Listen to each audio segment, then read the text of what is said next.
another ass-kicking episode of No Franchise Fatigue, the podcast where we examine a franchise in its entirety and hopefully come out of it with something bigger than the films themselves. Or maybe not so much this week, but we're going to damn well try. My name is Matt Reifschneider, and I will be your co-host for this episode, and I am joined by my smoke bomb throwing, arrow catching, and sword wielding co-host, Sean Caylor. How are you tonight, Sean? I am feeling good, feeling great. My friend, love me some ninjas, and I love me some America. So please tell me, Matt, what could possibly be better than the American Ninja? You're absolutely right. American and ninjas. There's nothing better and nothing more fitting for our podcast than talking about the American Ninja franchise. So, a lot of the idea of this podcast, Matt and I met over a horror forum, and a lot of the initial idea of this was mostly that we would be hitting on older stuff, like these kinds of franchises, and somehow we've touched on some franchises that have run a long time, but somehow we've really kind of stuck in the modern era. And for one, I'm glad to finally be hitting something that's in the real good, strong, manly man, shirt ripping, classic 80s action. In a franchise that is like so 80s action that even if like a new one came out, if they were like, we're going to reboot the American, and there's been talk about that, right? There has been rumors about them revitalizing this franchise. That could work, actually. I think proof is in the fact that Scott Adkins did two modern ninja films, Ninja and Ninja 2 Shadow of a Tear, and both of those feel like they belong in this franchise to some extent. And let me put you a step further. John Wick, but as a ninja. Yeah, well, which John Wick 3 basically goes for at one point when you introduce Mark Dacascos. You know, the problem is that ninjas are not necessarily a selling point for a mainstream audience anymore, not like they used to be. Maybe when Snake Eyes comes out, we'll finally get that ninja revitalization that I always wanted. It was one of the few things that I like wildly praised about, the G.I. Joe films was all of the ninja shit that was in there. Like, I was just down for it. I was like, we just need, like, you could literally put ninjas into every kind of film and it makes it better. Like, had Jaws jumped out of the water and a fucking ninja came out of its mouth or something like that, I'd have been like, oh, you know what? Extra half star. Look, this now is a 5.5 out of 5-star movie. I'm just saying, Parasite, award-winning movie. But yeah, there was still room for a ninja in that basement. Better film. It's 5.5 star out of 5-star film automatically. You can put ninjas into any movie, automatically a better movie as far as I'm concerned. And the fact that we're going to be talking about movies that have essentially no relevancy to actual ninja or ninjutsu or anything about Japan. This is like such an American viewpoint of ninja, which is going to make it so much fun to talk about in so many ways. But we should probably take care of a little bit of business before we get ahead. And because Matt has a subject he wants to bring up, and I definitely have a spin-off of that subject that I'd like to bring up. So my thing, which I'll just touch on a little more briefly, is strictly the idea of the non-A-list action star, the B and lower action star. You're going to hear me praise Michael Dudikoff a lot in the course of this podcast. I have always had a love for Michael Dudikoff. Most people have never heard of Michael Dudikoff. He's usually that guy at best. Oh, he was that guy I saw in that thing the one time. And I do kind of miss this B-class star, the Reb Browns of the world. You mentioned Mark Dacascos, actually. I just feel like if somebody tells you, I don't know who Michael Dudikoff is, you need to cut that person out of your life. Just straight up. You quarantine them. Not you. You don't put yourself into quarantine over that. You quarantine them because they are a blight on our society if they do not know who Michael Dudikoff is. I will say that you and I we both grew up with these kinds of action movies, these kind of straight to home video or if they got a theatrical run, it was kind of a short one in the 80s, and then found their audience on home video. We both grew up on these kinds of movies, so I do think that there is certainly a nostalgic love for the B or C list, action star. I just rewatched the Nemesis films not too long ago. Talk about like C, D list action films. I mean, Albert Pyun directed all those movies. He's a cornerstone of the B action movie franchise from the 80s as a director. Those movies are terrible. Outside of the first one, I pretty much don't recommend any of them. I mean, obviously, knock on wood, we should probably talk about Nemesis one of these times. Let's talk about a franchise that doesn't deserve the attention that it gets at all. Those are the kinds of movies that we grew up with, and it's one of the reasons, like you said, that this podcast was kind of developed, and I'm kind of glad that we're going to be talking about Michael Dudikoff and to a lesser extent David Bradley. But yeah, so I mean I'm all about these B-list stars, and as we especially talk about the first two American Ninja films, and even going into four, we're going to talk a lot. I have a lot to say about Michael Dudikoff in terms of, and there's a lot of there's a lot of behind the scenes stuff with Michael Dudikoff that's really interesting about those films that kind of make them what they are. And so I think that that's something that we definitely need to touch on, especially as we go through each of the entries. However, we would, of course, be remiss if we didn't bring up Canon Films. Right.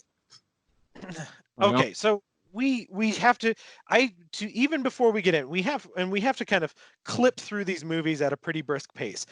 I know we don't like to talk about more than 3 or 4 movies in an episode. We're going to be jamming through 5 of these by the end of this episode, but I think it is necessary, especially for our audience. If anyone out there has not seen American Ninja films or anything like that, that it's very necessary to talk about the production company that made these films, which is Canon Films. Now, question for you, Sean, what was your introduction to Canon Films? First one of these I very, very distinctly remember is probably Masters of the Universe. I was a kid at just the right time that He-Man was my whole world. Yeah, and Masters of the Universe is one of the films that bankrupted Canon Films. Good place to start is the end. Put Frank Langella in that thing. I know, and Dolph Lundgren, yeah, it's great stuff. Although, I mean, they got their money's worth. As silly as that movie is, the whole thing is the loneliness of good, similar to the loneliness of evil. Like that, there's some like actual good stuff in that movie. And again, that's kind of the tale of Canon Films. Terrible films with good stuff in them. With good stuff in them. And as we speak about Canon Films, for those who don't know, Canon Films is a film company that essentially produced a lot of medium budget. I mean, they got low budget at times, but I mean, this is a studio that also produced films like Runaway Train, which was an Oscar-nominated film. It's a company that certainly is more varied than a lot of people remember. The heart and soul of Canon Films is films like the American Ninja franchise. And that is because what they did was they would take a concept and they would run with it. And they would say, will this concept sell tickets to the movie theater?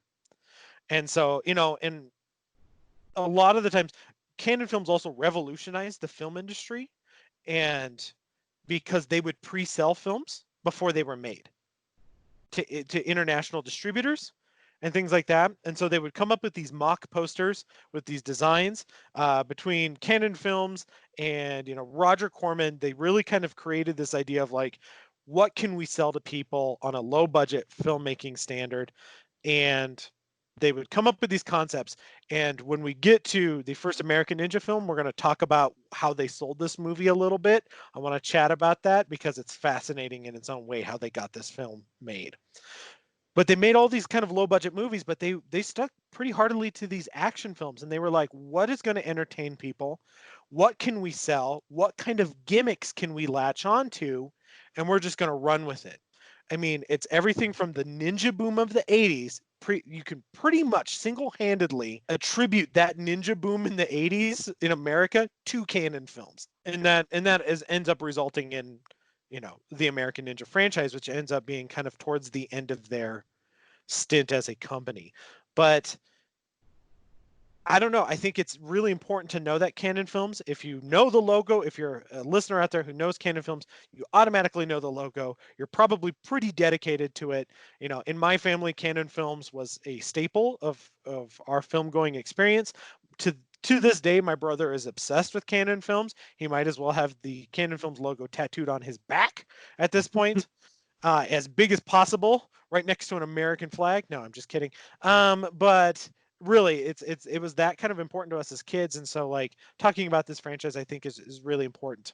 So, And yeah, no, I mean, but Canon Films definitely did two or had two subjects it particularly loved, which was military kind of stuff, your Delta forces, yep. and ninja stuff. Boy, they actually have a lot of ninja stuff. They have, Oh, but and we're gonna get there. We're gonna talk about so many ninjas, all the secret ninja societies that are out there, and all these secret ninja training facilities are gonna probably hunt us down. We're probably gonna be on a very short list to take a dirt nap because of all these ninja societies are gonna be like, they know we're there. Truth, hard facts, Sean, hard facts. This could very well be our last episode that we ever record. Ace. Please tell my family and friends I love them. You shouldn't have revealed So, the secrets of the ninja. the secrets of the ninja, which if you've watched enough Canon films, you already know all the secrets of the ninja. Which, let's be honest, there's no continuity, there's at all whatsoever. Nope, not even a little. Even amongst the ones that connect actor wise. No, oh yeah, for sure. One and two don't even make sense as the same franchise, really. No, it's so loose at best. It's amazing, but I think I don't know. I guess like I talked a little bit about how Canon Films was always kind of a staple of my childhood. The American Ninja franchise was a staple of our VHS collection.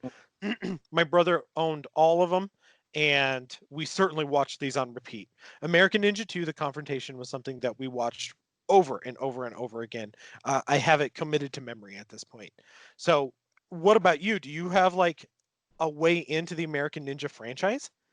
Um, when I was a teenager, I was in a rec center, and American Ninja 2 was on the TV, and I mean, I really can't put it any more simply than this. The movie had me at Super Ninja.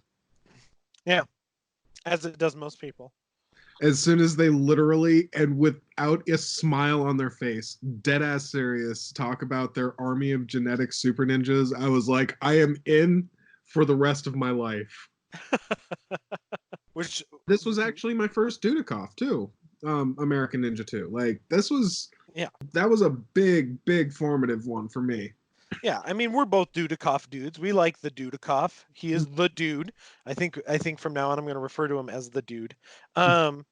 But yeah, for sure. I mean, there's a lot of charm to these films, and as we get through them, we're going to talk about the ups and downs within the films, but within the franchise too. And maybe we'll delve out some themes or kind of overarching. You couldn't even make it through my sentence about that. And I'm not promising that any of these themes are going to make sense or not offend anyone because there's some that are like really questionable. There are themes. There are themes. I'm going to my left eye's twitching when I say it, but there are themes and we're going to go through this.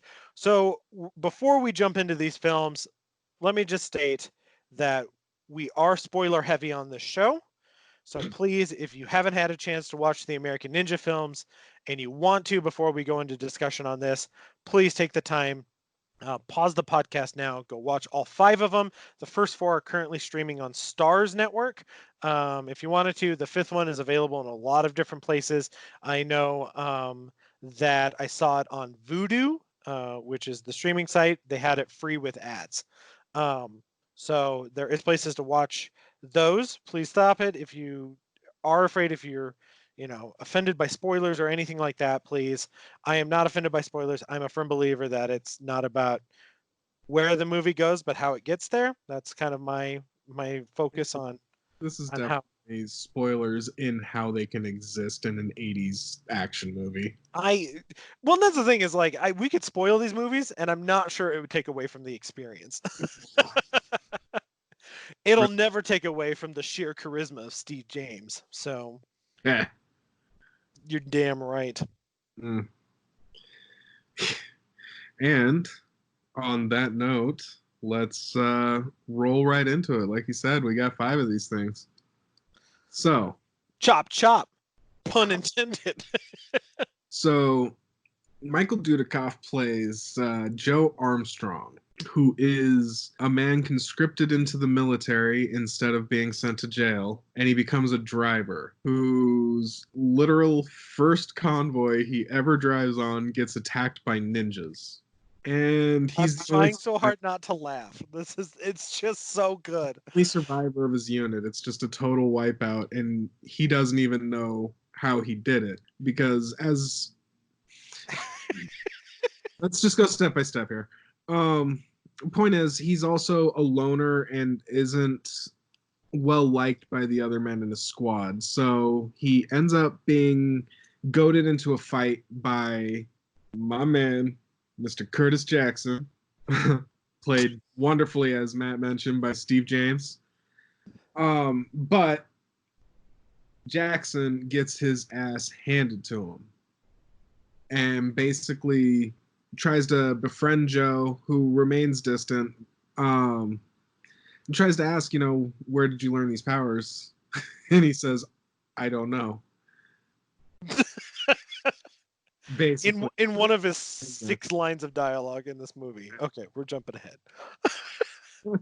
No, the long and short of it is he does have amnesia, and so basically gets lured into a trap, ends up finding out that the ninja's plot is to steal military hardware and sell it. Well, it's actually a terrorist plot. Ninjas are just working for him. This is one of the few very recurrent themes in this franchise, actually. Random guy who you will never remember, and charismatic ninja leader who you will never forget. In this case, the Black Star Ninja with a little tattoo of a black star. So come to find out that Joe has his amnesia lifted by his old master, the man who trained him, who turned out to be a Japanese soldier from World War II who found him as a boy and just brought him up on a island to be a ninja, and then erased his memory so that the powers would only emerge when he really needed them. And this all leads into a confrontation. Like, half of the military command is corrupt and in on the whole deal, and they all get brought down. And we have one actually pretty badass fight scene to end the movie. Evil is destroyed, and the American Ninja reigns supreme. As always. Oh, also magic. And yeah, there's a little bit of magic in there because it's ninjas, and it's very much an American lens on ninjas and ninjutsu. Yeah, that's a pretty decent synopsis of this film. There's, as you mentioned before, there's kind of there was 2 kinds of Canon films that you said that kind of related to you, and that was the military style ones, Delta Force-esque stuff, ninja films. This is a weird combination of the 2. Mm-hmm. And we get to see this a little bit later on in the franchise, but I think it's inherent to pull up that this film doesn't necessarily start off like a normal ninja film, because you do have like he's a soldier, he's on this convoy. The convoy gets attacked by ninjas, but let's be honest, GI Joes were very popular at the time. And if we're being entirely honest, if you walked in halfway to this movie and you didn't know what it was called, the ninjas would be a total surprise. Yeah. Actually, if you didn't know it was called American Ninja, the whole plot would be kind of a surprise because admittedly it's revealed kind of slowly and in the weirdest and then storytelling ever.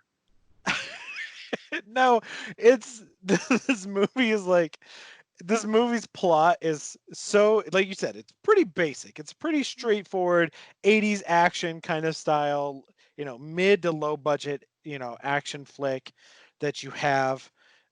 going on here. And then it does the big gimmick of this is that it's kind of a military. Had you taken the ninjas out and the random backstory for Joe, this movie could have easily just been a Rambo knockoff, or you could have easily just made it that way. The ninjas themselves kind of come in as a gimmick more than anything else, visually and stylistically. But it's very astute. But the idea of like a corrupt general helping a terrorist acquire weapons off base, and then the rogue loner coming in to stop it, who has like some weird training. I mean, what? That's like 2 degrees of separation from being under siege. Exactly, right? It's not like this movie's revolutionary in any type of way, right? And interestingly enough, and I had mentioned this a little bit earlier when we talked about how Canon Films would approach making films, that this was a movie that they very much were like, we have a title, it's American Ninja, and we're going to sell this, because at this point they had already made their Ninja franchise, which was, Enter the Ninja, Revenge of the Ninja, and then Ninja 3. Mm. Right, Ninja 3's fucking classic, is the weirdest genre-bending film you'll ever see, right? And now, according to Sam Furstenberg in certain interviews and from what I've read, is that he basically, Canon Films had realized that Ninja 3 kind of lost its audience. And according to Sam Furstenberg, audiences didn't like seeing a female ninja. I'm not so sure that's true. This is the 80s. This is the 80s. I feel like we would have totally bought into that. Nonetheless, that's what Sam Furstenberg said.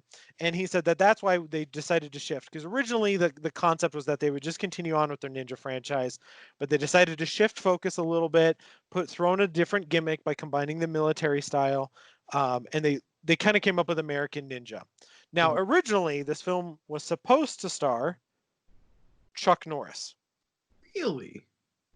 And in fact, those, as I mentioned, they used to do mock posters to sell the rights to this. The original mock poster for this movie had Chuck Norris on the poster. And it was like, Chuck Norris, American Ninja. I really didn't know that. That's amazing. Right. Now, reportedly, the reason Chuck Norris turned this movie down was he says he refused to cover his face with ninja garb. And he said, if you're going to have me in this movie, it's going to be me. And so... Fair point, Chuck Norris. You're a recognizable. I mean, it's not like I just think maybe his beard would get in the way of the ninja garb, but that's just me. I'm just speculating at this point. How stealthy can you really be with all that chest hair poking through anyway? He's not a ninja in the jungle. He's a jungle in the ninja. Exactly. But yeah, so originally it's supposed to have, Chuck Norris. New people hated Ninja 3. That movie's amazing. Yeah, well, if you hate Ninja 3, you're getting quarantined. I'm cutting out of my life. Sorry, but not sorry. Get the hell out. So yeah, right. So this movie's supposed to star Chuck Norris. They decide to go a different direction with it, and they're like, we need a young, fresh star. And Michael Dudikoff did not know any martial arts when he was hired to do this. I guess they did like testing with 2,000 people auditioned for this role, for the lead role. Michael Dudikoff ended up taking it. And the reason he took it was because he had a James Dean look. Well, and what's funny is once you realize that's kind of what they liked about him, you realize I made a joke that he only had 6 lines of dialogue in this movie. So I want to point out that he does not have a lot of dialogue. He loves to mug in this movie. He does a lot of mugging. Oh, so much mugging. He does so much. He does the blue steel. Like every time someone asks him a question, he's just... Oh, for sure. And he's got like almost a little bit of a squinty eye thing going on where he like squints as he really closes his eyes halfway done. That was the idea. That's what they wanted, was this kind of James Dean-like character who had a chip on his shoulder, didn't talk very much or anything like that. And so they hired him for it, and he ended up, I believe he ended up earning his black belt through the process of doing these films for Canon. So he did actually pick up a lot of his training. So one of the weird stats about this movie is, and this is something that I actually looked into when I watched it, because I've seen this movie 100 times, I have it memorized, as I was like, I wonder when his first line of dialogue is in this movie, and it's actually not until 14 minutes into the movie. Oh my that god! Joe Armstrong It speaks. starts with the commander yelling in his face, saying, "We're a goddamn family in this unit." He's on screen immediately in this movie, and he still doesn't speak until 14 minutes into it. And that's kind of the idea they went with it. So he has this kind of smoldering look that he goes with here. And I actually think as we said, we're Dudikoff fans. We're dudes here. We're dudes, not dicks. And I think he's a huge selling point for this movie. Yeah, he's good in it. And I think an important part, and especially as this is the film that sets the standard for this franchise. And so you have this kind of quiet, tough character in the Michael Dudikoff and Joe Armstrong, which I love the idea that his name is Joe. He had amnesia, and they're like, his master reveals to him that he's like, I named you Joe. It was the only American name I knew. So good, Classic. but such a good line. But you have this strong Joe character, and then you have to give him somebody to work off of, and that's where they give him Steve James. And for me, that's what makes this movie work. Yes, all the ninja stuff is cool, and I do love a ninja. I love silly ninja magic, and I love all that insane stuff. But it doesn't work without that point of view entry character, that person we can look at and be like, he's as confused by this shit as we are. I'm gonna follow that dude, and that is 100% Steve James in this movie. 100%. He's the guy just going, I don't know, people are wearing masks, and he just throws haymakers left and right. It's awesome. It's amazing. And even better with Steve James is actually like he was martial arts trained even before he went into this movie or whatever. And there's rumors that there was a little bit of a tiff between him and Dudikoff because Dudikoff felt like he was being upstaged by Steve James. And in all honesty, it's that weird chemistry that they have. And maybe it's because they didn't get along to begin with. That kind of works in this movie. Yeah. And in their fight scene, by the way, yeah, I can actually see what you mean about this being Dudikoff's first martial arts movie because, frankly, he only wins that fight through the power of editing. Because Jackson looks so good in that fight. He does, and he's incredibly ripped. He's incredibly charming, you know, and his chemistry works. And it also brings the point that one of the low points of this movie, which is the romantic subplot with Ooh. the general's daughter, Yep. that feels really forced at a lot of times. And I don't know if it's because the choice for the character of Dudikoff is for him to be like, I'm the stormy young man who, don't touch me kind of deal or whatever, that to give him a romantic subplot like that, you either have to put a lot of effort into it or just cut it completely. And I think this movie might have probably been a little bit better had they cut it completely, but it is what it is and it's there. The character in, but yeah, you could have cut the romance out very easily. It has, I mean, its only real significance in the plot is it's their first dates. What drives them to jump the motorcycle off the base is like one of their big stunts. I love it so much. I need to borrow your motorcycle. How are you going to get off base? Watch me. There's like a ramp truck right over the fence. He's not really gonna. Yeah. By the way, I know it sounds like, reminiscing about like specific little scenes, but every bit of that is so much canon too. That scene down to him jumping it and it landing in the slow-mo because they're like, this is our buddy shot right here. You are gonna watch that. Everything about that sequence is so canon. Even really kind of having a negligible romance plot. Like, women are not especially important in canon movies by and large. Certainly not their action ones. Yeah. Yeah. And even like their great films like Runaway Train, like Rebecca De Mornay is in that. And you're like, it's a really questionable choice to have her like be like a 15-year-old in that role. And you're like, ugh, you're like, Canon, you really didn't know how to do this, did you? Let me put it this way: if any of the canon producers came to me and as a female and said, "We want you to be in a Death Wish movie," I'd be like, "No." Nah, I'm out. I'm out. I'm sorry, I'm quarantined. I got to keep social distancing. I can't be in your Death Wish movie. Women don't do especially well in Death Wish movies. Jesus. Yeah.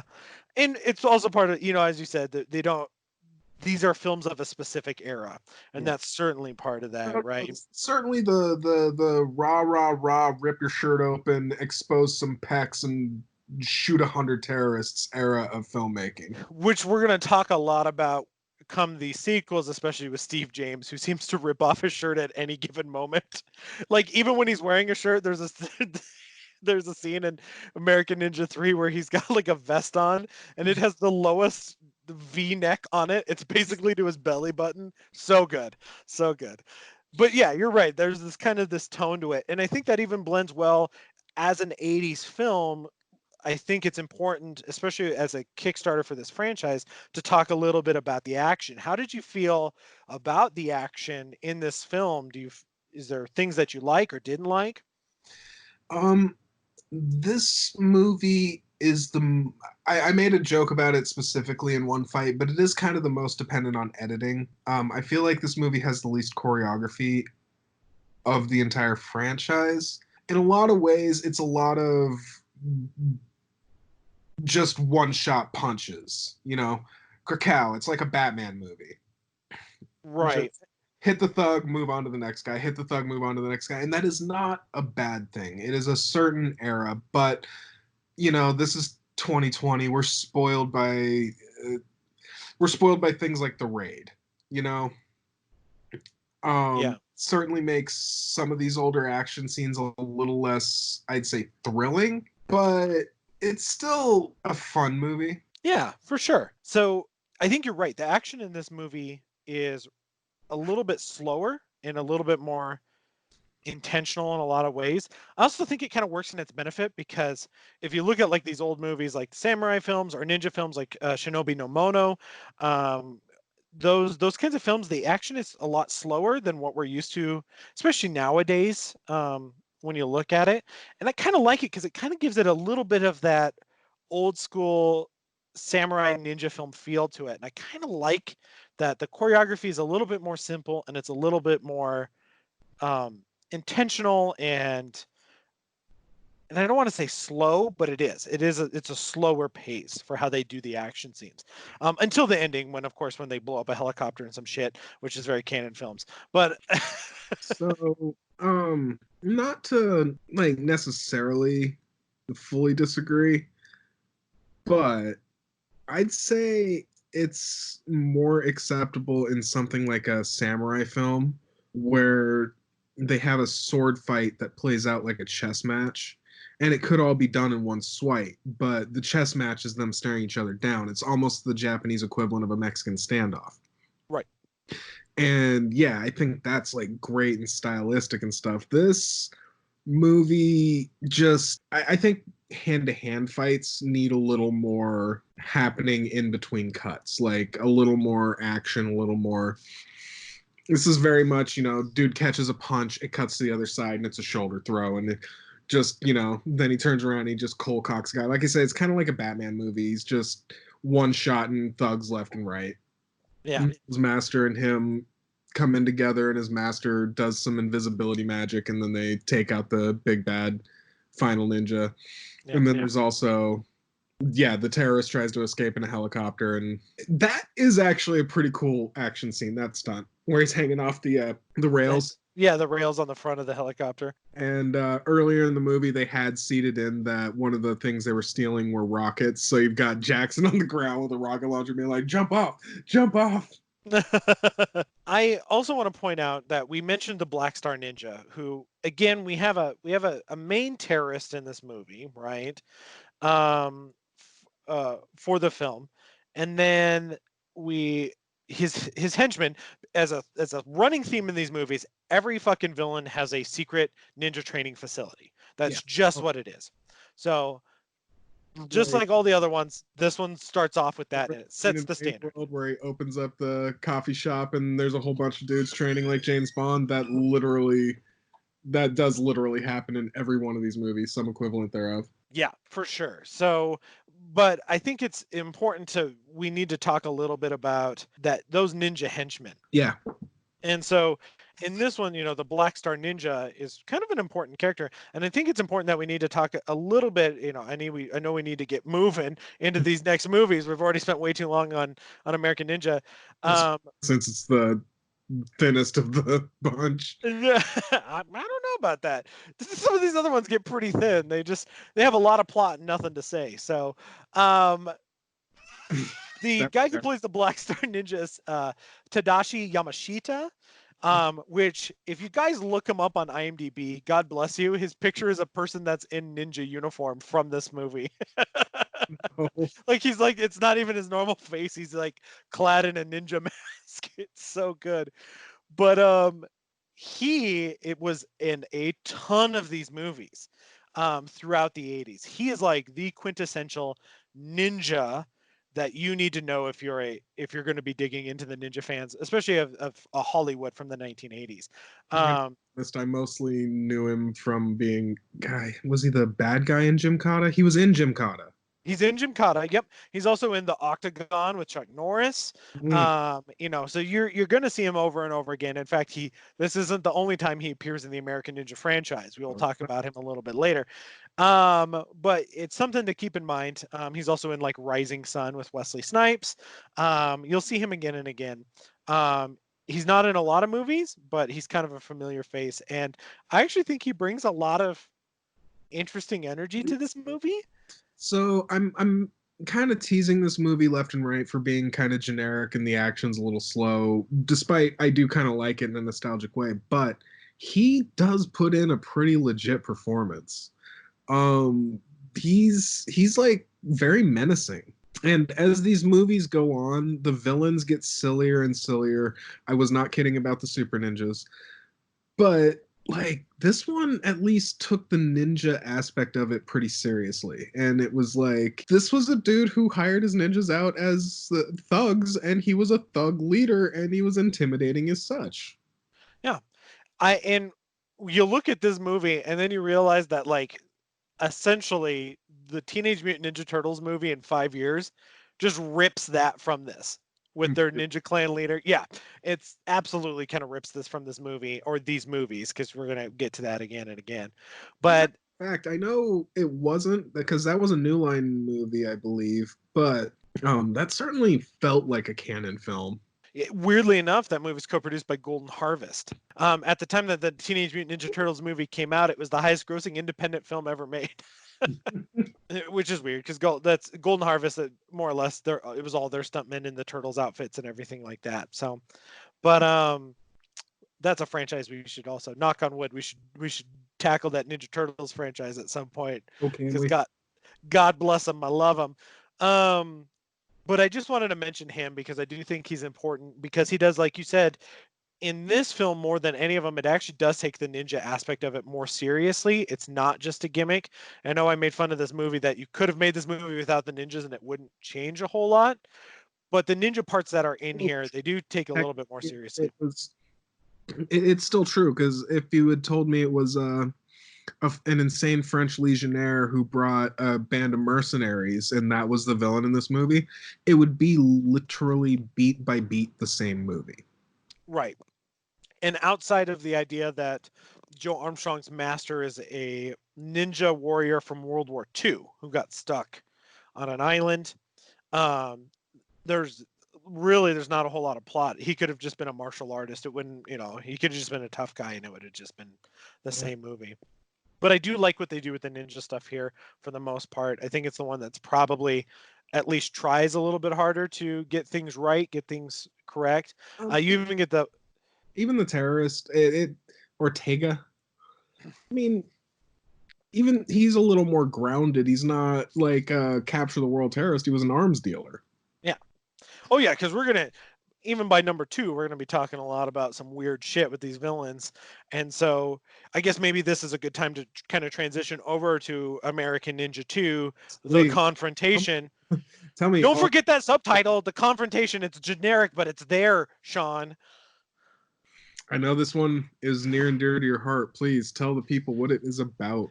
Yes. Okay, so I'm going to try to keep this short and sweet because, as I mentioned before, as these sequels go, the plots are there, but there's not a lot to say to these.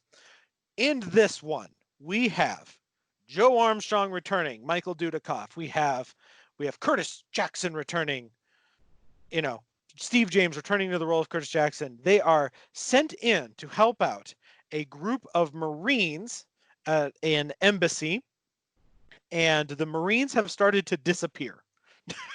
Because I feel like if you're going to kidnap Marines, like, that's a great idea.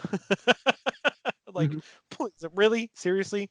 So anyway, come to find out, there are ninjas kidnapping these Marines at this embassy, and they send in their resident ninja experts from the Army. They're Army Rangers now. So Army Rangers, and it's Dudikoff and James. They go into this place, they go into this embassy, they start working with the leader of the Marines. I'm really curious. So the leader of the Marines is named Wild Bill, and he looks remarkably like Wild Bill from G.I. Joe. And I think that's intentional, but maybe it's not. Maybe it's not. I'm just saying. But they start working with Wild Bill, then cover once again another conspiracy with a villainous terrorist. I guess once again it's terrorist, named the Lion. His name is Leo. So take a wild guess where they got the lion from. But Leo the Lion has set up a secret ninja training facility, and he's kidnapping Marines, and he is looking to create a super ninja. A super ninja he can sell. Yes. Well, obviously, he's also an arms dealer. He's just dealing in actual people's arms. Hey, but those things are registered weapons. Those are registered weapons. Michael Dudikoff's a registered weapon. His stern, stoic stare is a registered weapon in this movie. Yeah, that's the essence of American Ninja 2, the confrontation. We've got a new locale. It's less jungly, more beachy. This time around, we're heading to first love plot. Yeah, yeah. There's that. You get another conspiracy that we set up, another secret ninja training facility, and you get once again Michael Dudikoff and Steve James doing their thing, kicking a lot of ass, taking a lot of names as they go through and try to take down this terrorist organization with the help of a few friendly Marines. So I know this was made in an era where you didn't watch these kinds of things like back to back traditionally.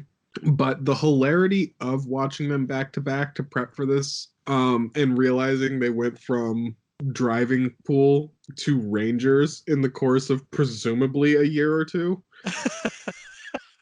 It's like, it's just not quite how this works. But as we kind of mentioned on top, like, none of these movies really make sense together.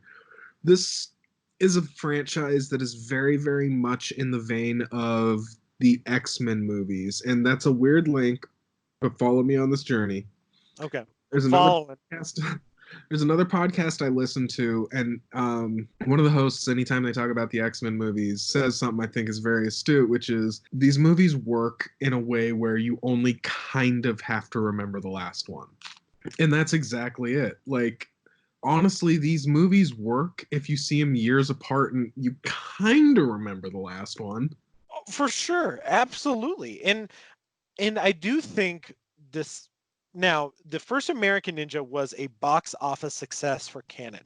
It was actually a pretty big hit for them. Okay, so you almost call it a smash at that budget.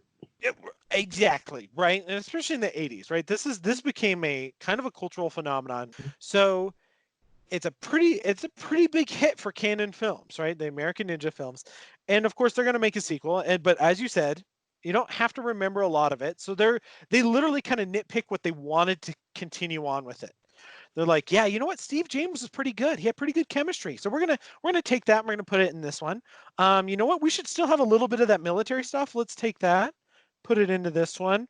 You know what? We gotta give like a ninja. Right. We still have like you said, like the terrorist subplot with the ninja henchmen that's pulled over again. They do give him another romantic love interest in this one. It's a different person, so I guess we're going the James Bond route for this.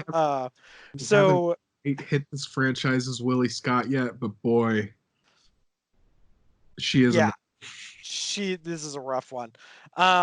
So you do have that to this, and you've got the exotic locale going on. I think what's necessary to even, as especially if you're going into this the first time, is knowing that the budget for this one is substantially lower than the first, and it feels it. oh yeah. But Michael Dudikoff definitely got better at the choreography, and that shows too. The almost everything I said about the last movie is fixed here. Like the fight scenes are way better. Yeah. The action is way better. There's a chase scene where they're driving and there's a ninja being drugged behind the truck that is just so honestly great. Um it's silly, it's insane. It's when you're introduced to the concept of a super ninja, but it's really just kind of fun, and that's the stuff I really miss of this era of filmmaking. It doesn't follow any laws of physics. Like anyone getting keelhauled behind a truck like that is dying very badly. But in this world, nah, he's still a threat as he's being dragged behind this thing, and it's so just kind of great. Absolutely. And I think, as I mentioned, there's a lot of plot to this one. a, lo- There's a like weird amount. a number of twists and turns in this flick, yeah. There is, you have like a Marine whose wife has been kidnapped, and so he's helping out to get the other Marines kidnapped. Uh, that Joe Armstrong and Steve James. Oh, I call him Steve James because that sounds like his character name. So Curtis and Joe uncover this Marine who's being kind of blackmailed on this. They do a lot of investigation. There's a little bit more of this, like, instead of things happening to them, they're actually like spurring the story along. I just think that where the seriousness of the first one that you had mentioned and stuff like that is kind of like a fart in the wind in this one. It's gone. It's just there's not a lot of seriousness to this. If there was, they tried in the first American Ninja to give Joe Armstrong a legitimate like character arc with finding his teacher and kind of finding out who he is, having a romantic love interest. And this one, it all feels like it's just motions to go through it, to get you to the next action sequence. Now, they're they're amazing, and it's like, what, dude? I want to, like, why the hell are there black clad ninjas on a beach, like, that just jump out behind the rocks? How did you not see them coming? Or I'll do you one better. Why are the super ninjas dressed like rainbow? Because you know what? Fuck you. That's why they're dressed like rainbows. And it's amazing. And you're like, okay, you're exactly right. This is, if I'm watching in a movie called American Ninja 2, this is what I want from it. Oh, like what's funny about it is Matt could have completely skipped the description altogether. I just say the words American Ninja 2, and this is exactly what you're imagining it is. It is exactly the movie you imagine. Yeah, and I have no problem with it. I mean, it's, I have problems with this movie. There's, like I said, it's, the writing is substandard. Sam Furstenberg returns as director for this one. He's trying his best to get this one through. He adds a lot of style to it. I appreciate, but I mean, overall, it's a weaker film, I think, like, The technically speaking. dialogue, the actual back and forth, because as you mentioned, Jackson and Joe Armstrong do have good chemistry together in theory, but like their dialogue, just nothing ever clicks in this. It always goes like 3 or 4 lines too long, and the only jokes that work really only work because of Steve James's like overwhelming charisma. Oh, for sure. And his penchant to lose his shirt.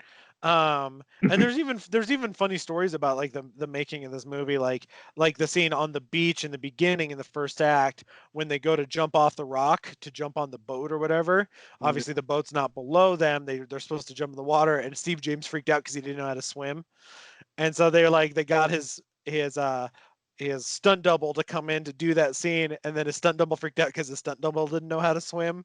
That just goes to show you that this movie's just on the fly. It's just full out entertainment. As you said, this is kind of what we want to see from Canon Films. When you see the Canon Films logo, this is what I think about in terms of entertainment. This is what I want. And while it does have its problems, it's got a forgettable villain. Even the ninja henchman villain isn't all that memorable, especially compared to the first one. Thing about it is the concept of a genetic super ninja. Right, exactly. It's a super ninja, so that's great, whatever. But for the most part, it's just going along for the ride in this movie that makes it worth watching. And we will do a ranking at the end of this episode of all 5 films, but I can guarantee you that I'm sure this one will be towards the top for both of us. Yeah, definitely. So there we go. Let's take a weird left turn with the American Ninja franchise with American Ninja 3 Blood Hunt. Confrontation, forgettable. Blood Hunt, you damn right. So now we follow along our American Ninja. Well, I guess not our American Ninja, but a new American Ninja, Sean Davidson, a forgettable character in his own goddamn movie. And that is really kind of the whole truth here. It's the plot of this movie is that Curtis Jackson and a friend of his, Dexter. Yeah, big shrug to Dexter. Hey, okay, we'll get to Dexter. Arrive and bump into a guy they recognize doing ninjutsu, and he just knows Sean for some reason, and they see some ninjas doing bad stuff, and he makes a whole bunch of jokes about why is it always ninjas, and basically they uncover a terrorist plot from another animal named villain, the Cobra this time, who is developing a deadly virus using human guinea pigs, and they are trying to find the cure and stop the terrorist. It's really super streamlined. The major point I want to bring up in this movie plot-wise, personally, outside of weird use of Mission Impossible mask halfway through by the female ninja character Chan Li, but this movie... You were struggling with this movie. I wholly appreciate this. There's a major plot point in this movie where the Cobra infects Sean with the virus, and Sean is in big trouble. Like, he is dying on the spot, and Curtis is running to him with the antidote, because that's kind of his plot line at this point in the movie, is he's trying to get the antidote. And basically, Sean remembers his master and flexes the poison out of his body. And that's really the main thing you need to know about this. American Ninja 3 is the one with the different main character who flexes poison out. He doesn't flex it, Sean. He wills it out of his body. The sheer willpower. You don't know how many kung fu movies I've seen where that's a weird plot point. I know. So many where they're like the power of my chi will just will this poison away. I've seen so many. God, is it Black Mask where the dude has the Buddha palm where your body poisons itself? Oh, that I've seen a lot of movies with that. I haven't seen Black Mask in a long time. Anyway, so here's my take on the old Blood Hunt. Is that Blood Hunt is really hard for me to remember what happens in it. Yep. And once, because I also binge watched like all 5 of these movies within the span of like 48 hours. But when I watched Blood Hunt, there's like 3 things that stick out to me. Number 1, there was a female ninja in it that I actually was like, the concept is really cool. She's underdeveloped though. I thought it was funny that this film starts off with a martial arts tournament. That's how David Bradley Sean and Curtis Jackson meet. It's because I guess Curtis Jackson's like, guess I'm in a martial arts tournament in the beginning. Because that's obviously a very popular, because of the Van Damme movies, martial arts tournaments had suddenly like boomed in popularity. Let's throw that in there. It was like right after Bloodsport, wasn't it? So So I thought that was funny. And number 3, the final song over the credits in this movie Oh, is goddamn glorious. it's classic. It's so bad and so good at the same time. It is both the yin and So, yang of fucking 80s pop movie soundtrack songs. so I mean, there's just like no real nice way to put this, but David Bradley is like Dolph Lundgren, but can't act even that well. He's just like a void of charisma on the screen. Okay, I feel like we're gonna get to this again when we come back to some of the later films with him. But You mean the rest? I thought, yeah, right. I thought the same thing as I was watching this, as I was like, holy shit, David Bradley is not nearly as cool as I remember at all. Okay.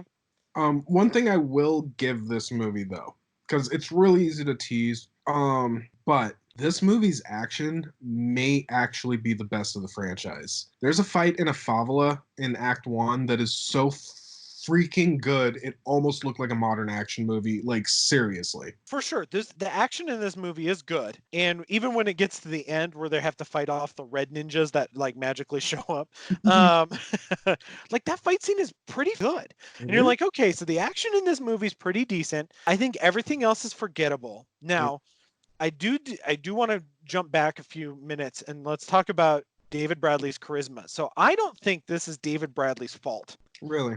I think as we know, this movie wasn't supposed to star him. No. It was definitely supposed to have Michael Dudikoff reprise his role as Mr. Joe Armstrong. Right. And I think when Michael Dudikoff decided to drop out of this project for a variety of reasons, he was working in some other movies at the time, decided he didn't want to go to South Africa or whatever. Well, I mean, he decided he didn't want to go to South Africa during apartheid. I think that might be a... Okay. Details. No, I'm just kidding. No, so he drops out of this project, right? I feel like they probably had to quickly find somebody new. They get David Bradley in, who weirdly was supposed to be, when they first wrote the character, it was supposed to be a younger character so that they could really run with the franchise. David Bradley's actually a year older than Michael Dudikoff at the time that this movie's made. So they get David Bradley in here. They shoehorn in that first act with the martial arts tournament just to give him an excuse to be there and for Steve James to meet him. But I think that they didn't change much of the script past that, because the script was written for Joe Armstrong, which is a character that at this point we've already discussed is stoic, and James Dean, where he doesn't say a lot and he just kind of looks like he's half pissed all the time. Yeah. And David Bradley is asked to do that in this movie. He does what he is asked. He just does not quite have that look that's necessary to pull it off in this movie. He's bad in this movie. I just don't necessarily think it's his fault. I mean, I like the cyborg cop movies, but he's not exactly the draw. No. And when we get to American Ninja 5, we'll talk a little bit more about this on why this is my theory on this. But I really do think that that's why this movie, and also once that becomes his character, they carry it over to American Ninja 4. Yeah. So there's that. Is good. There's a lot of interesting ideas here. I just don't think any of them are fully cooked out. That's a fair assessment. Although, isn't that kind of the canon story in its own way? Yes. Here's this great gimmick we have. We're going to quickly slap together a script for it. We're going to give you a pretty cool budget. We're going to slash that budget halfway through filming and hope you can pull this off. Didn't they actually like steal the script of one of the Rambos and turn it into a Chuck Norris movie? I am sure. That doesn't shock me whatsoever. I feel like that was a story once. Yeah. Regardless. Yep.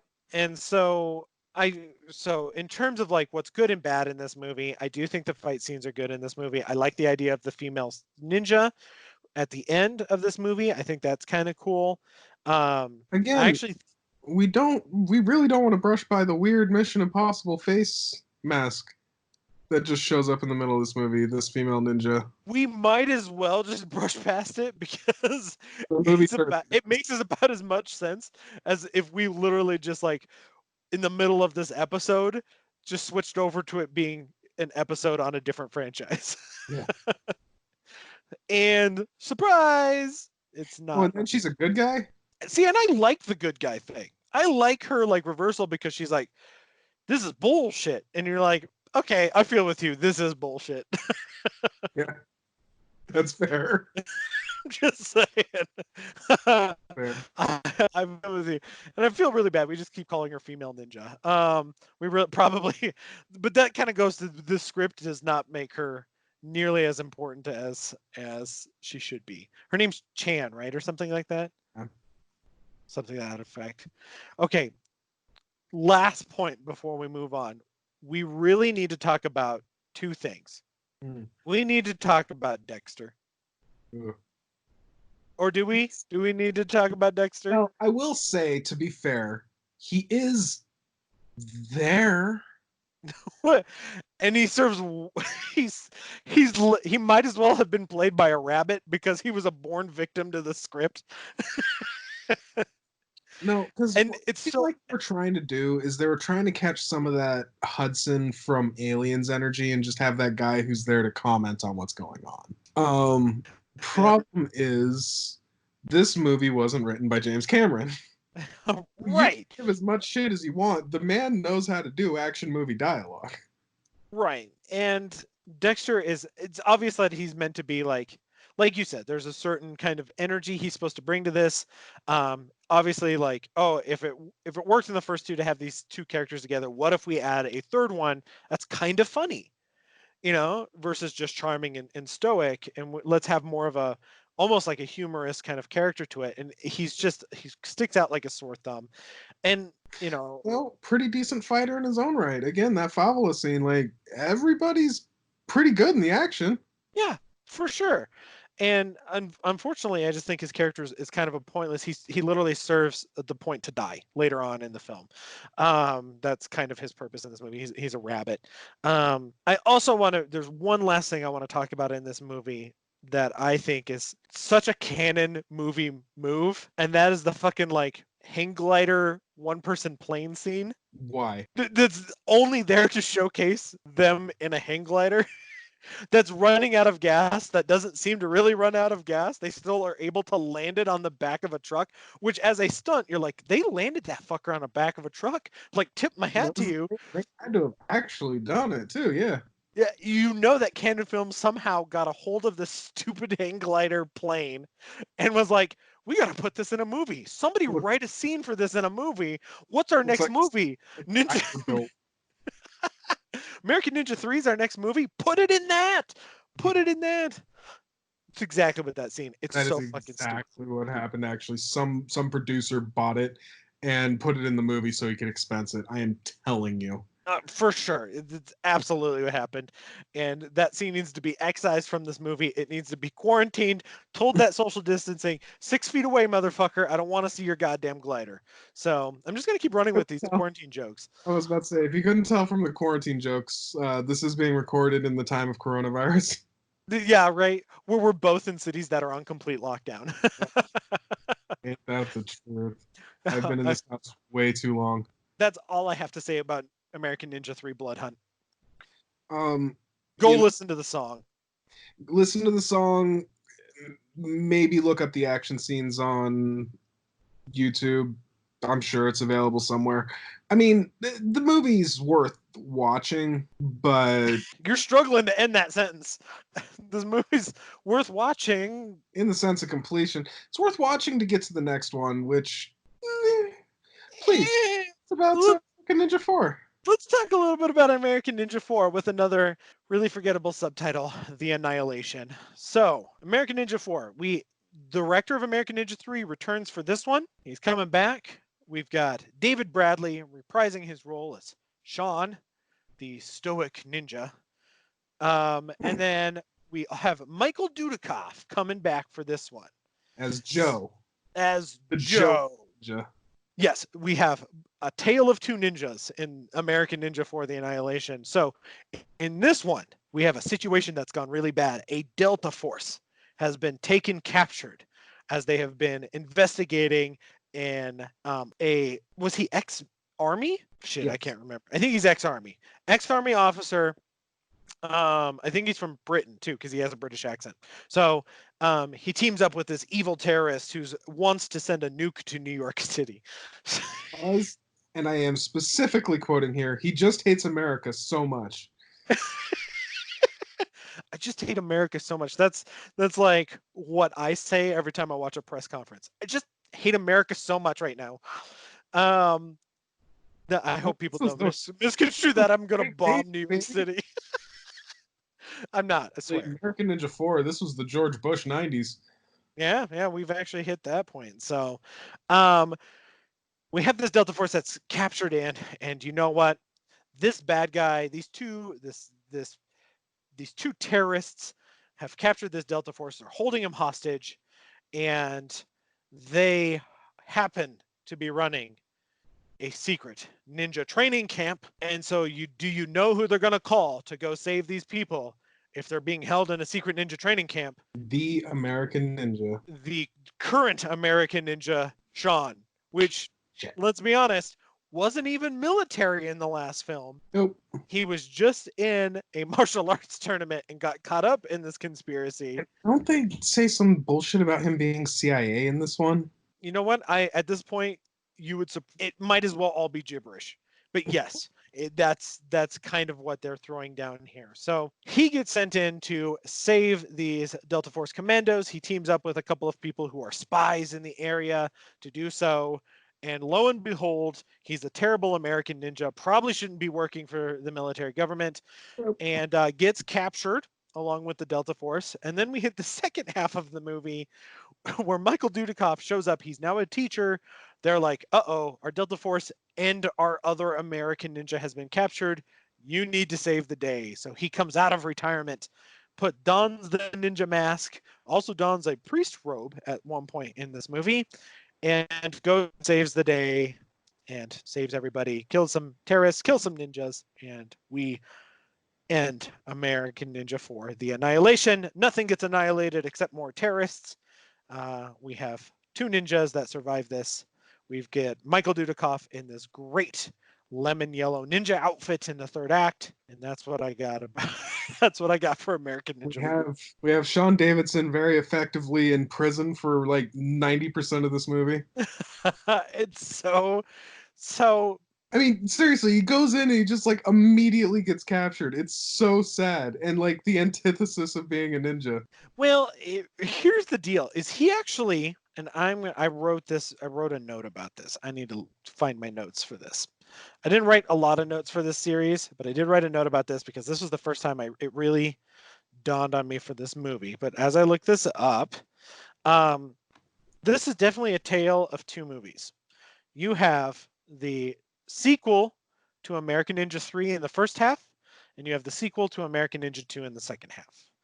And you very much have it's weird because on the cover of this movie you have Michael Dudikoff and David Bradley like side by side, kicking ass, taking names. This movie actually has them very rarely on screen together. Yeah, they're in what, maybe 3 scenes together the whole movie? And it's all at the end of the movie. Yeah.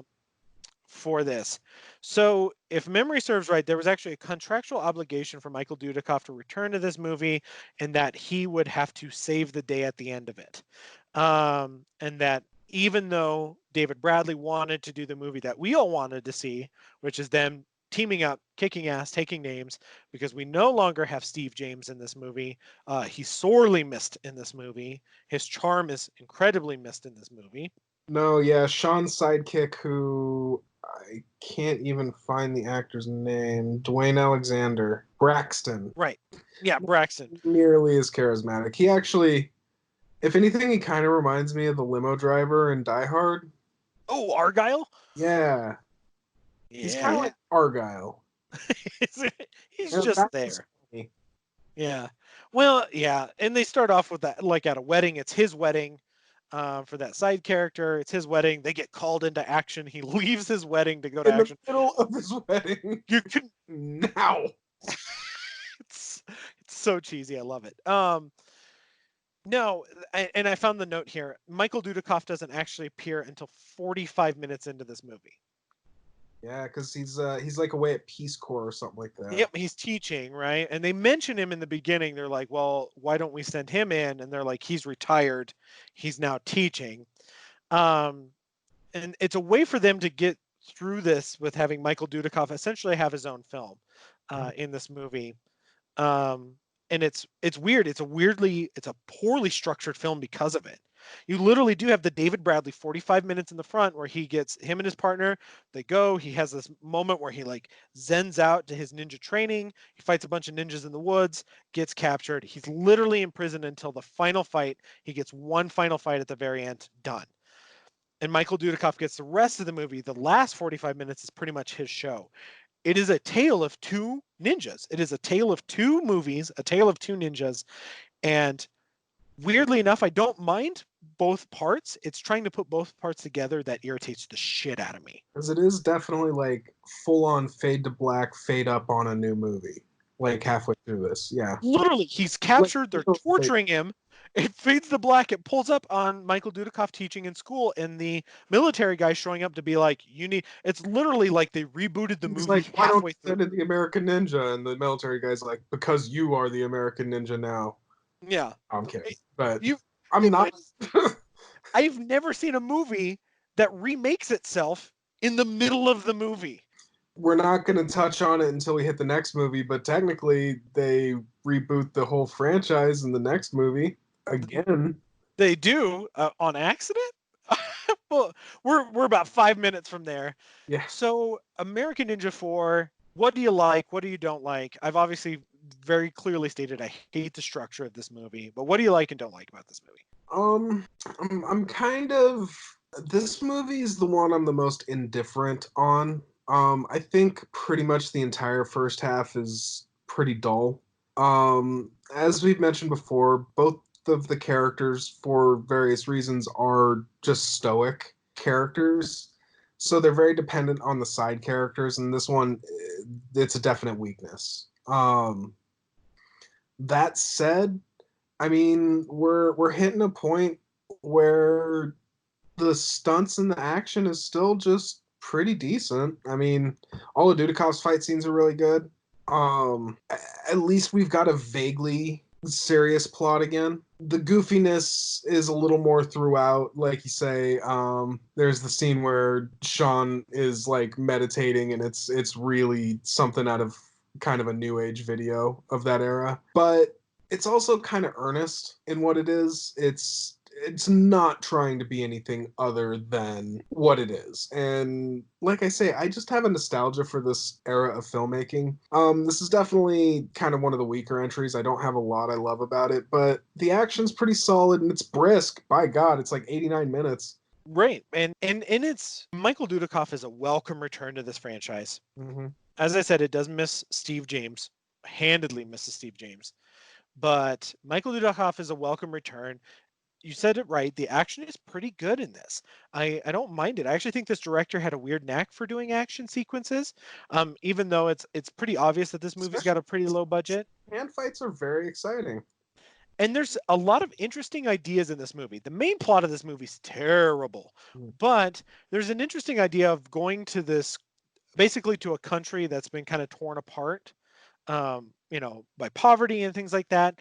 And when Michael Dudikoff comes into the picture, he actually goes to the like local resistance and teams up with them, and you get this kind of weird like Mad Maxy thing with them, where they're like things are cobbled together, and they're like they do this weird siege on the compound at the end that gives kind of an interesting action set piece. That you have the siege going on in the background, which allows Michael Dudikoff to essentially like he literally scales a rock wall to sneak into this base and to go save these soldiers, and he saves them, and then he gets into the fight with the big bads at the end or whatever. But there's some interesting parts to this. Again, it is way more serious in tone than the last two, and in a way I kind of like it, I kind of don't. I think the structure blows my mind of how poorly structured it is. I wanted one film or the other. I wanted that first half of the film or the second half. I would have preferred the second half. I prefer Michael Dudikoff in that role. It's weird to have two people essentially playing the same character. So in those regards, but I don't know. I'm really mixed on this one. I think there's good things to it. I also think that as you said, it's kind of the least memorable of all of them because of it. Yeah. Like it never takes a staunch step or a staunch stance on anything. Like even the third one it's weird at times. It's got weird mask reveals. It's got, it takes a few bigger chances on it. And I feel like this one is a little bit safer, particularly in the first half. Mm-hmm. Well, let us roll through to a very weird. I don't know why I got all the left turns in this franchise, but let's take another left turn. Because you're odd, and you did 1, 3, and 5. So we have David Bradley back, but is he playing Sean Cunningham? No. He's playing the American Ninja, Joe Castle. Yes, this is ostensibly a reboot. This was completely written to be a different movie, and I'm just telling everyone that one off the top. So, in this one, Pat Morita is like ninja master, and he sends his nephew to be the apprentice of Joe Castle, the American Ninja. Hero only wants to play video games, and the American Ninja only wants Hero to leave him alone, pretty much. He's not really into this whole arrangement himself. And basically, there's another animal-themed villain named the Viper who kidnaps a girl that has been working on a boat near Joe and has been kind of hitting on him, so they go on one date, and all of a sudden she's the damsel to be rescued because she is the daughter of a scientist who's being forced to develop a nerve gas. Because you can't have an American Ninja movie without terrorists, even if this one didn't start out as an American Ninja movie. Regardless, the American Ninja trains Hero through this kind of amazingly long training montage.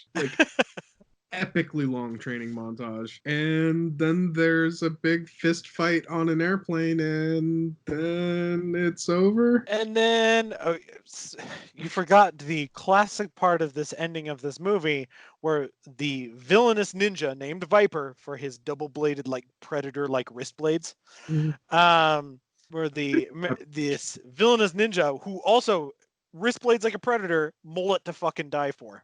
That I feel like that needs to be said. He's killed because of his cape. And what kind of ninja wears a fucking cape to begin with? Okay, sorry, I just had to get that out. If we can, because that is kind of the whole plot of this movie. It's very, very much, for one, it almost feels like a family film. Like, someone had told me this was the first swing at surf ninjas, I'd have believed you, because that's the kind of mood it has. And I mean to the point where this Cape Ninja just fucking appears in a puff of smoke like a Power Rangers villain every time he shows up on screen. And he like flips actually, this feels like a Power Rangers movie. I'm not even saying that necessarily as an insult, just as a fact. Yeah, I mean, you're not wrong. You're not wrong on any of this. So I guess like even to go on a little bit of backstory, you're absolutely right. This was a movie that was written to be different, right? In fact, it was even shown on cable when it came out as American Dragons, which was its original title. I even read somewhere that the original script was named, I could be speaking out my ass here. I'm sure our listeners will let me know. But I'm pretty sure there was a script. The script for this movie was actually called Little Ninja Man. I saw that at least as the working title, yeah. Yep. I think that was the script for it. And in fact, one of the characters says that, one of the henchmen, when the kid becomes a ninja in the third act and kicks the shit out of this one guy, he's like telling his boss, he's like, but there was a little ninja man and he kicked my ass. And you're like, okay. So this is very much a family-friendly response to this, right? We're talking, by the time that this movie comes out, this is what, 93 that this comes out? We are now full blown into the family-friendly martial arts movies. Yep. And we're even kind of at the tail end of it. Right? If you wanted to start the Karate Kid. This was like 91 or 92, and this is right in that kind of mood too. Three Ninjas is 92. So you're literally, it's riding on the coattails of that. Three Ninjas was a huge hit. This movie obviously takes inspiration from that with the kid actor in it and his relationship with Joe, but not Ninjo. It's yeah. So if the first one is Joe Ninja, this one's Ninjo. Joe Castle as a character they have more of an antagonist kind of relationship to begin with. There's definitely this idea of like Joe learning to be the big brother and the little kid learning responsibility. He's verbal and he talks. I'm not sure that's a strength of the movie, but at least it's different. So this was my argument about David Bradley before. Is David Bradley in the last two is trying to do the Joe Armstrong character B version, which Joe Armstrong is already a B version of a lot of other action stars. So we're talking C level version, action hero.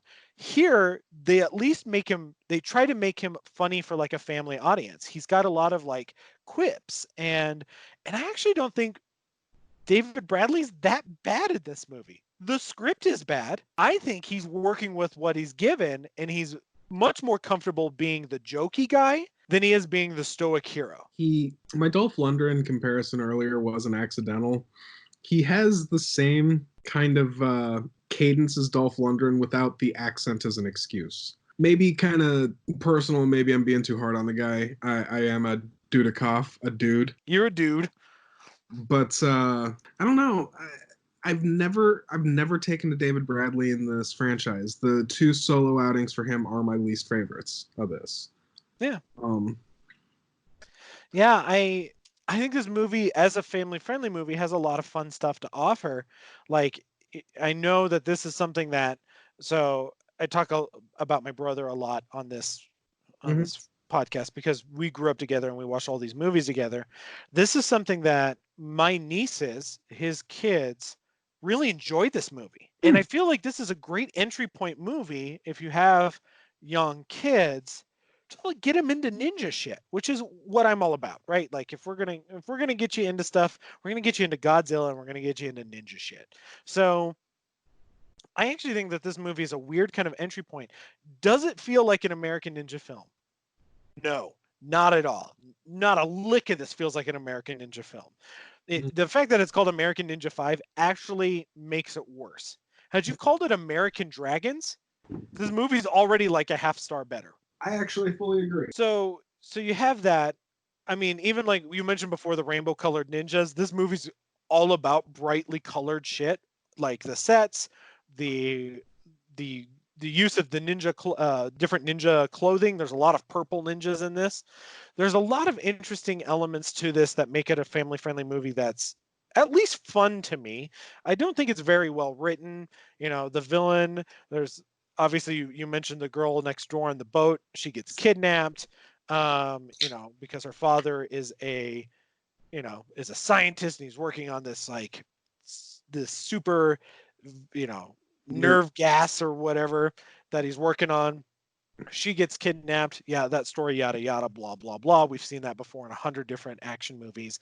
It's a pretty basic premise, but I think that I feel like a lot of people were having fun with this, including I can't imagine this is either the stupidest thing I've ever seen or the funniest thing I've ever seen. You mentioned that Hero, the kid in this movie, is obsessed with video games. At one point, even the David Bradley's character Joe is like, "This isn't a video game," and the kid's like, "But what if it is?" That is literally a line of dialogue in this movie. But he plays with his Game Gear all the time. There's a couple of sequences where you can hear the Game Gear, and I watch everything with subtitles. The subtitles on this movie constantly refer to it as a Game Boy instead of a Game Gear, which is like, it's so funny. Every time I saw it, I laughed. I'm like, I don't know if that's an intentional joke by somebody who was subtitling this or not, but God bless him, because it was a weird, funny thing about this movie. And I think for me, I hated this movie growing up because it wasn't like the other ones. Upon this revisit, I actually kind of liked it more, surprisingly so. So that's totally fair. That's what I got for American Ninja 5. What else? Any last things about American Ninja 5 before we start to wrap this up? Not especially. It's just, of the entire franchise, this is the one that came out late enough that it just didn't get a lot of watch from me, so I don't have a lot of nostalgia for this one either. Kind of silly and frivolous. Like, if I had my nephews up for a weekend or something, yeah, that's fair. I think it'd be great for 8, 9, 10-year-old, whatever. Like, this movie's just not for me, and that's okay. Not every film. I mean, And that's fine. could be, but Yeah, I fully agree. I was pleasantly surprised with it upon this most recent rewatch, because I remember distinctly hating this movie, especially growing up. But yeah, I didn't hate it nearly as much this time. I think it's got some funny kid friendly moments in it, some jokes, things like that. I actually think David Bradley's better in this movie than he is in the last two as an actor. Um, and even though the fight scenes are probably the weakest of the franchise, they are more kid friendly. And I mean, down to the villain, like I said, he wears a cape and he's got a massive mullet, and the cape gets set on fire at one point. You could just hear the lady from The Incredibles yelling yeah, as that happens. But I don't know. It's a goofy film. It's definitely not an American Ninja film, but I don't necessarily hate it. So, that's fair. all So right. this is the part where we normally talk about franchise themes. That's Woof. task. How about instead we just discuss a couple of the tropes we've mentioned and why we love slash hate them? Because I I think we have to talk more in terms of tropes on this one. right, because I mean, these aren't movies this is the canon way of making movies. These aren't movies that are made to have a lot of deep layers. These are movies that are made to entertain and make a few bucks at the theaters, possibly launch a few careers, throw in a few gimmicks, and that's it. So yeah, when we talk about themes, I mean, outside of, as you mentioned, the rip your shirt off kind of 80s action star themes, not a lot. Not a lot going on here. Nope. Merc good, terrorism bad. Ninja's bad unless they're white. There is a slight appropriation issue with this movie. I think the only one in the franchise that even makes an attempt to mitigate it is the original, Right. even unintentionally. Right. Because it takes it a little bit more seriously. As I mentioned before, there is a franchise that essentially reboots this. Because I thought about this as I was watching them. I was like, this is a franchise that I don't know if you could make anymore. Mm-mm. This is not one that you can necessarily reboot. And then I started thinking about it. It's like, you know what? There's it basically already did, and it is a franchise called Ninja, starring Scott Adkins. There's Ninja and Ninja 2 Shadow of a Tear. It really does kind of reboot this franchise. Same kind of basic concept, but it treats it a little bit more in a modern style. And I will argue unabashedly that Ninja 2 Shadow of a Tear is one of the greatest modern action movies ever made. Like, not even like ironic, not as, like a little twinkle in my eye. No, I will straight up say that. I think it is one of the greatest modern action movies ever made. And it essentially does kind of reboot this franchise. But that's besides the point. So, 80s was. You mentioned G.I. Joe a couple of times, and I think that's a really, really good launching point because these are live action movies, but these are cartoons. Like every single one of them, in its own way, is very, very much a cartoon. And so I also don't think they were like intentionally trying to do the white savior thing. They were trying to do what's cool is ninjas, and what if one of us could be one of a ninja? Because every other ninja in this movie is ostensibly Japanese, or at least Asian. I'm not saying that's like a good attempt or racially equal, but for an early 80s movie, I mean, at least he learned it from a Japanese man. Fair point. And like you said, I think the first movie tries to reconcile that at least to some extent, particularly in the shock that everyone has that he has these skills. Um, and I do think that, I mean, it's funny to mention because Golan and Globus, who are the producers of this movie, are Israeli. Mhm. So the fact that they're making so many pro-American films is kind of funny in a way. Um, but there is certainly an intention in these films that by trying to make it for an American audience, you're right. There's this idea is what if one of us was one of them, which is a terrible way to state that. Like, I get it, but I think that's the intention for these movies. And there's at least there's something, especially as a kid growing up. I mean, I watched a lot of martial arts films and things like that. that these films appealed to me in a certain way, and I'm sure that was part of it subconsciously on one part. It's also the reason I think Power Rangers, you mentioned Power Rangers before, kind of appealed to me, was there was this idea of there was these kids that could kick ass and do martial arts and fight monsters, and you're like, yeah, and they're like me, and I could be this.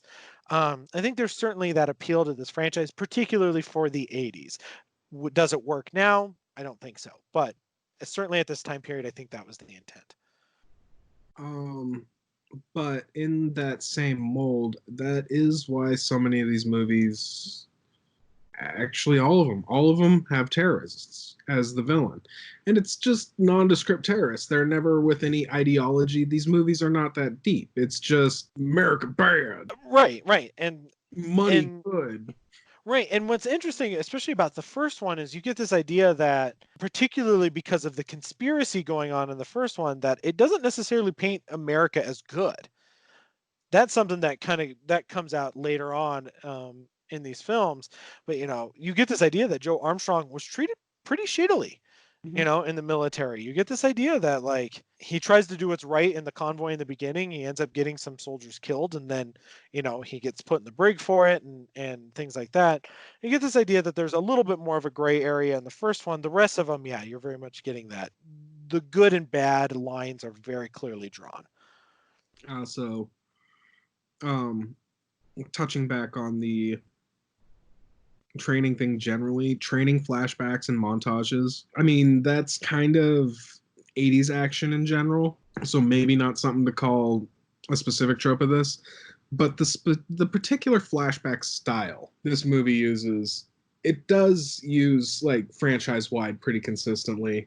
I especially find it hilarious in American Ninja 3, where it's like just up top of the movie, they just do this huge kind of flashback sequence. It's like, and here's how this American ninja was trained. Right. It's not Right. even prompted in the story. It's just and here's why Dudakov's not here. Right, exactly. And even the fifth movie, being a family friendly one, has two of them. It Mm-hmm. has an opening sequence where we were introduced to the new Joe Castle, and one later on, as you said, a kind of ridiculously long one with the kid. It almost had to be ridiculously long to even believe that this kid would learn ninja powers in the time period it would take to actually, And in the span of the like, by the world time of the movie. you mean powers. Yeah, full on. Yeah. This kid learns to like flip and, within the span of, a 10-minute montage. I mean, that's the reason you have a montage, but it almost has to be long for you to even remotely think it's believable. No, I mean that's fair, but even look, I mean, it has to be like 6 minutes long. It's just like It's so long. It's ridiculous. I will give you that. I mean, it is ridiculous. not all these tropes are like good or funny. The boy disposable females. I touched on it right at the beginning, but I think the female ninja in 3 is the only female character in the entire franchise that has any real narrative value. She's almost the only character that, well, you in the first one you get a little bit, she's kind of rebellious or whatever, but she quickly falls into the damsel in distress mode in that film. But yeah, and the third one is you're really only female character that has any real agency either, which is why, like, yeah, she becomes good in the end, but you're like, you know what, at least she made a choice. It wasn't just along for the ride. So I think that's kind of interesting for the third one, and one reason that I would, potentially defend that film. But you're right that this movie that's a bad trope that it uses, and it uses them pretty significantly throughout it. So for sure. Like a lot of what's funny is a lot of what we would normally talk about here, we did kind of touch on at the top, because most of the tropes of this are the tropes of canon. It's just the mid-budget action movie, which does not exist anymore. Like mid-budget movies generally have died out. You still get the occasional thriller like Ma, or a drama here and there that you would call mid-budget if it's got a big enough cast. But the mid-budget genre film, pretty much gone. It's you're either low budget or budget, you know? Right. Oh, for sure. Right. It's a dying breed. You know, you can talk about the middle class disappearing. The middle class film is going away. It's going the way. And when you do get them, it's, you know, they either completely collapse under the weight of the system nowadays, or you get something like John Wick, which is a huge surprise in terms of that. And then that has quickly bloated into a pretty much a full blown And blockbuster franchise. the only real solid equivalent to anyone that would be our age, or sorry, rephrase, anyone now that would be kind of young, our age when we were watching these movies, this generation's only real equivalent is like rando B grade Nicolas Cage movies in a red box. And even that's not a perfect one to one, but that's kind of the space these used to live in. Yeah. Well, and it's interesting that you mentioned this. This is something I kind of wanted to talk about with Canon if it was going to come up, and you did bring this up, is that, you know, you mentioned that Canon was a film studio of its time, right? That's that's completely and utterly true. But what's interesting is out of Canon, there's even by the early 90s, you started getting this idea that there was studios that understood what Canon was doing and the appeal of it. They've just gotten more low budget as time goes. So out of out of the ashes, you mentioned Cyborg Cop, which was like a perfect way to kind of bring this in, was that out of the ashes of Canon rose a company called New Image, which was the company that did Cyborg Cop. They also did a bunch of other kind of low budget action films. They've done a ton of them. You will see that this studio, which is also the studio that did those ninja films I talked about with Scott Adkins, um, has quickly tried to fill that place of these mid-budget, now lower budget films, but they keep trying to bring back the mid-budget action film. You'll notice that this is also the company that did the 2008 sequel Rambo. This is the company that did, you know, the Undisputed sequels. This is the company that did the Conan the Barbarian remake. Olympus Has Fallen. The Wicker Man. Let's not talk about that. We're going to skip that. But this is a company that still exists. And when you think about the movies that I just listed, those all kind of feel like Canon films. Olympus Has Fallen feels like a modern Canon film. Actually, even kind of scrolling through New Image briefly, I noticed Hitman's Bodyguard. That really felt like a 90s action film. Very Right. so. It could have easily starred Michael Dudikoff and Steve James. Actually, yeah. And it had You know, probably been largely the same film. yeah, outside of maybe the wit of Ryan Reynolds, like I don't know if Michael Dudikoff can pull that off, but And um, I mean, Steve James is charismatic, but I mean, Sam Jackson is Sam Jackson. right, exactly. Right, for sure. But I mean, it's not a stretch to think of that way. That there are companies out there that do that. Now, there's also a company called Millennium Films, which is actually part of New Image. Millennium Films is also a company that people should definitely take a look at, because Millennium Films does a lot of low budget action movies that are kind of awesome. So I think they changed their name, Millennium Medium now, something to that effect. Millennium did like the Hellboy remake, things like that. So, but yeah, I mean, you do have these companies that are kind of holding up the torch a little bit. They're just not as prolific, or even in that thing, Canon definitely had a style that was their own, that I don't necessarily think that New Image has, but it's close. And I totally got us way off track. We're gonna need to derail this train to get it back on the track. In what order would you place these movies for yourself? All right, so I'm going first. Yeah. Okay. So I'm gonna count it down. I'm gonna go from 5 to 1. Okay, Yeah. because we're ranking these motherfuckers. Number 5, American Ninja 3: Blood Hunt. Number 4, American Ninja 4: Annihilation. Number 3, American Ninja 5: Little Ninja Man. Number 2, American Ninja 2. Number 1, the all-time classic, American Ninja. Interesting. I think this is going to be the widest break we've ever had on one of these. I'm really curious. I figure as much. It's similar. I mean, it's the same basic arc, but It's only 5 films, right? It's not like we're ranking James Bond here. so for me, it's going to be 5 would be American Ninja 3. I do agree on that. 4 would be American Ninja 5. I like I said, I really just think the one's entirely led by, yeah. Anyway, 3 would be 4. 2 is going to be 1, and 1 is going to be 2. I do think American Ninja 2 is the absolute peak of the series, in every way. Yeah, I just, as you mentioned, I just prefer the series, a little slightly more serious tone of American Ninja. And Black Star Ninja wins it all. How could he not? How could he not? It He even is- returns. He returns for a bit part in 5. He's actually the martial arts coordinator in 5. The guy who plays the Black Star Ninja. Random side note. Throw that out there. Throw that out there. Yep. So to recap, mine goes 3, 4, 5, 2, 1. Mine goes 5, 3, 4, 1, 2. There we go. All right, and that kind of recaps it. Anything else you want to talk about? American Ninja. American Ninja. Thank Stay you. away from me. But I can tell you, I'm very, very excited for the next franchise. Oh, I know. So let's double down, jump Back in. a little bit. I'm very, very excited for the next franchise in concept. I'm a little nervous about the specific ones we're doing.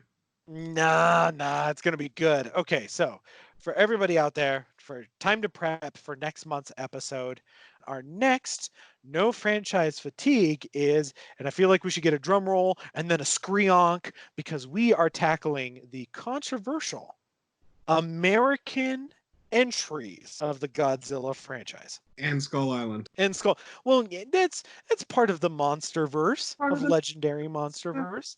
Okay, so Why okay, we're doing that, but not the classic Kongs, yeah. yeah, right. Okay, so for Because I have weirdly favorable opinion of the 70s Kong movie. shame on you. I'm gonna quarantine you. Where's my social distancing? I'm kidding. It's not a bad movie. I just hate it. So just to clarify, we are talking about. Don't think Jack should be an environmentalist. I don't. Okay, so why we are not talking about this right now. I refuse to talk about this right now. I feel like we've talked about this way too much in our normal conversations. So we're done. Now I'm going into quarantine. So Yes, we are talking the Matthew Broderick classic Godzilla, from 1998, and then directed by Roland Emmerich, oof. the first of his downfall, as far as I'm concerned. But then we're to the 20. Oh shit, was it 2014? God, was it that long ago now? The 2016 Godzilla. Yep, we'll be doing the Gareth. 2016 Skull Island. Yep, And Skull the Island. 19 King of Monsters. Yep. Spoiler, I really like that one. Yeah, I think we both do. So yeah, those are the 4 films we will be talking about. Is the American ones. We'll chat a little bit about, we'll get into a little bit about the Godzilla films that didn't get made, that were American ones that they tried to make beforehand. Fascinating stories behind that. So we'll get into that. So that'll be coming your way next month, is the American Godzilla franchise. So All right, so just in time for Godzilla versus Kong. to get pushed back due to global pandemic. Global pandemic. So, where can they find us, Matt? Oh my gosh, you guys can find us wherever you listen to podcasts. To begin with, please go check our back catalog. You can listen to us. You can check us out at pretty much any place that podcasts you can listen to. Spotify, iTunes, Google Podcasts, Stitcher, you name it, we're on there. So please go listen to our back catalog. We're starting to get a pretty extensive one. And then please, please, please rate, review, subscribe. The more we get that up, the more other people will get to listen to us, and you can share your thoughts with us over there. So there is that. And then also, please check us out on the social medias. You can check us out at facebook.com/no franchise fatigue. You can check us out at Twitter at NFFpod. I really need to get up on that Twitter. I'm terrible at tweeting. I'm a terrible Twitter user, so I'm sure nobody follows us there because I'm terrible at it. So I'll work on it, guys. I'll work on it. Start tweeting at us, and I'll have to respond. So there we go. You can visit on Facebook, other social media. You can certainly find me over on Twitter at the Movie Matt. You can find me at Facebook at Matt Reifschneider. Good luck spelling my last name. Just slap the keyboard twice. You're pretty close. And where can they find our review writings? Oh, absolutely. We are both writers over at Blood Brothers Film Reviews. Go check us out there. I'm also a freelance writer at a couple of other places, so definitely if you Google search my name, you'll get to see a lot of places. I'm also starting to throw up articles over at 36 Styles website that just relaunched, all brand new t-shirts on there. I'm doing some creative content for them. Definitely go check it out. I'm a huge martial arts fan. If you're a martial arts fan, please check out their website. Check out my first article went up last month. I'm basically doing a monthly series there, working on a couple of new ones that will be coming out soon enough. But Blood Brothers Film Reviews is definitely where you can find us. For the most part, you can find pretty much all of our reviews there. For a lot of new movies, we should have a review. That's where you can find us, people. So thank you for listening, guys. As always, find us on social media. We want to hear what you have to say. Please tell us what franchises to review. We've talked about a couple of them already that you guys have requested, including Charlie's Angels. Go check that one out. We've also got some other episodes up. Let us know what you think. We want to hear what your ranking of the American Ninja films are, because American Ninja is awesome and you should all check it out. That franchise is so much fun. I think am I overselling American Ninja? I think I am. The kids who are wrong. Yeah, right. Quarantine them. Social distancing, 6 feet. So thank you guys for listening. As always, definitely check out our back catalog. We will see you next time.